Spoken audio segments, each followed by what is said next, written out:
Assalamualaikum warahmatullahi wabarakatuh. Kembali lagi di video pembelajaran matematika. Kali ini dalam ngebahas soal yuk. Oke, masih dalam materi trigonometri ya. Jadi kita masih akan membahas soal-soal tentang trigonometri. Namun kali ini trigonometri pada sudut istimewa dan juga relasinya di berbagai kuadran. Oke, kita simak pembahasannya yuk. Baik, untuk soal nomor 1.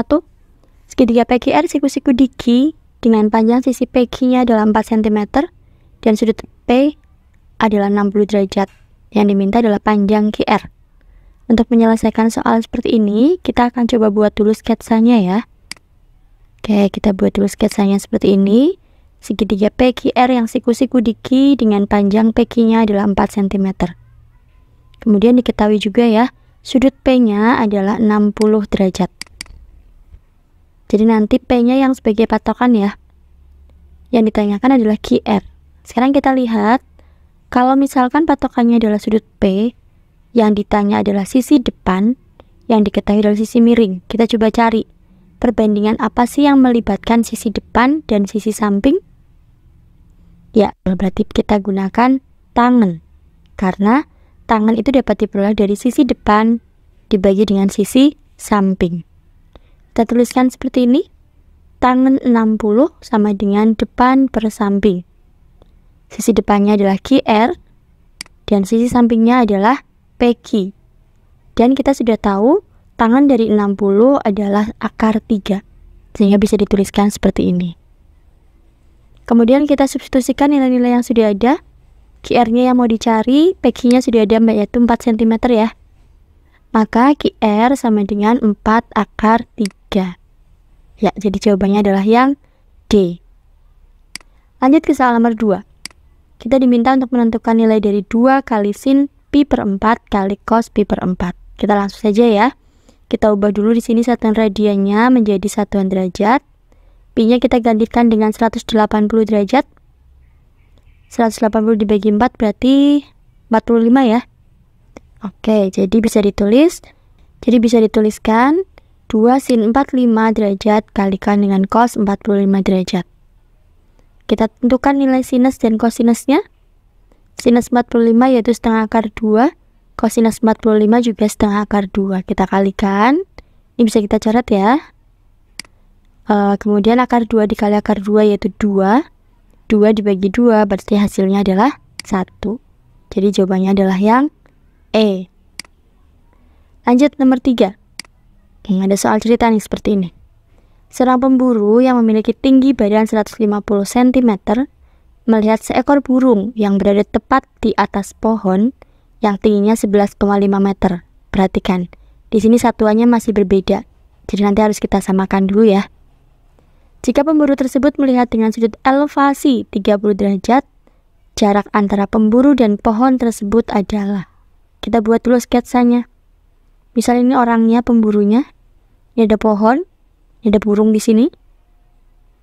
Tinggi badannya kita ubah dalam bentuk satuan meter sehingga diperoleh 1,5 meter. Pohonnya 11,5 meter. Yang disebut dengan sudut elevasi seperti ini ya. Sudut elevasinya ini. Maka yang ditanyakan adalah jarak antara pemburu dan pohon, berarti yang ini nih. Nah, jadi yang ditanyakan adalah yang ini. Maka kita harus cari dulu nih. 11,5 dikurangi 1,5 hasilnya adalah 10 meter. Oke, berarti kita akan menggunakan apa? Dari 30 derajat ini berarti 10 meter itu adalah sisi depan. Dan yang ditanya adalah sisi samping. Kita langsung coba tentukan. Tan 30 sama dengan depan per samping. Tangan 30 berapa? Ya, 1 akar 3. 1 per akar 3. Atau dapat dituliskan dengan 1 per 3 akar 3. Itu juga boleh. Sama dengan 10 per X. Kita kalikan silang. 1 kali X adalah X. 10 kali akar 3 berarti 10 akar 3. Maka jarak antara pemburu dan pohon adalah 10 akar 3 meter. Jawabannya adalah yang D. Oke, sekarang kita lanjutkan ke soal nomor 4. Perhatikan gambar segitiga berikut. Dan kosinus P itu adalah setengah akar 3. Dan panjang sisi segitiganya sudah diketahui di sini, yaitu N, M, dan 2. Kita diminta menentukan nilai 3 kali M kali N.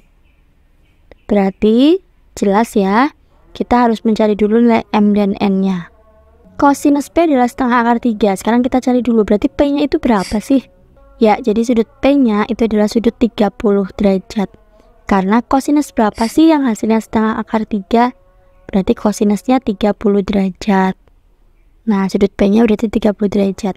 Karena P sebagai acuan, maka kita harus tahu dulu mana sisi depan, samping, dan miringnya. Oke.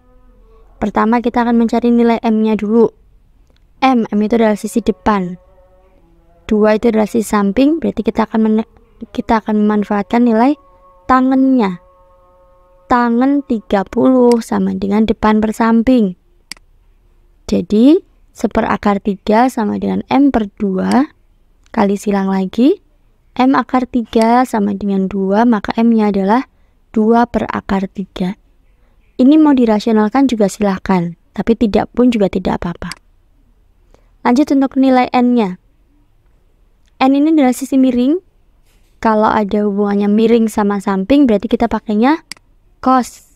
Oke, cos 30 samping per miring, 2/N. Cos 30-nya adalah setengah akar 3. Kemudian kita kalikan silang.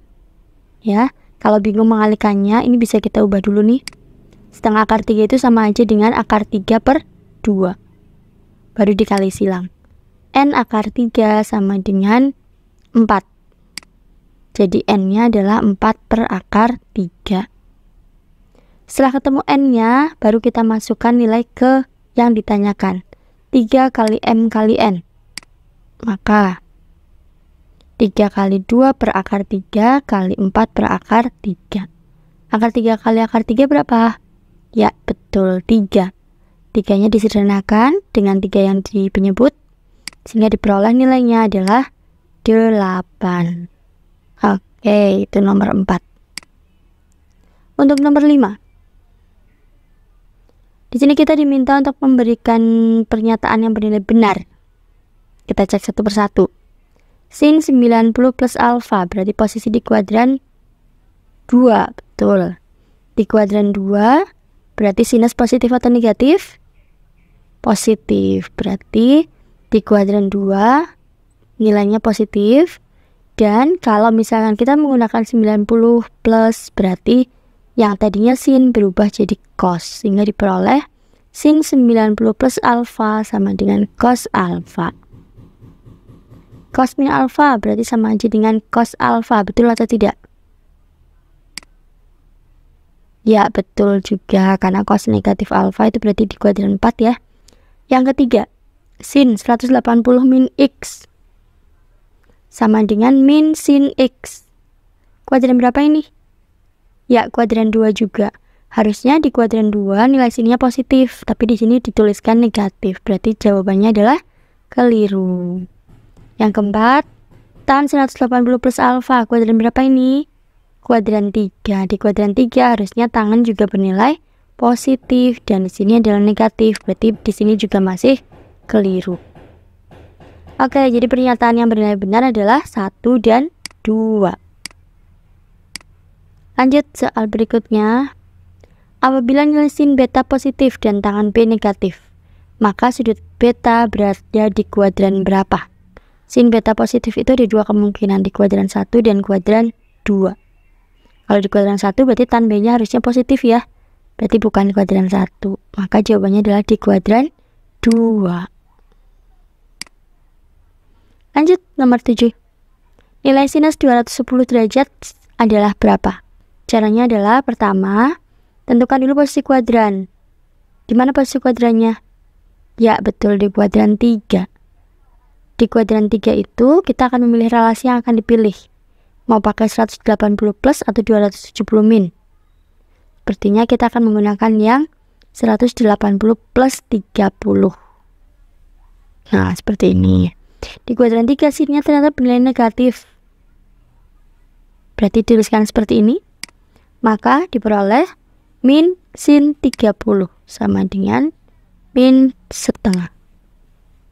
Baik, itu tadi pembahasan latihan soal kali ini. Semoga ada manfaatnya. Selamat mencoba.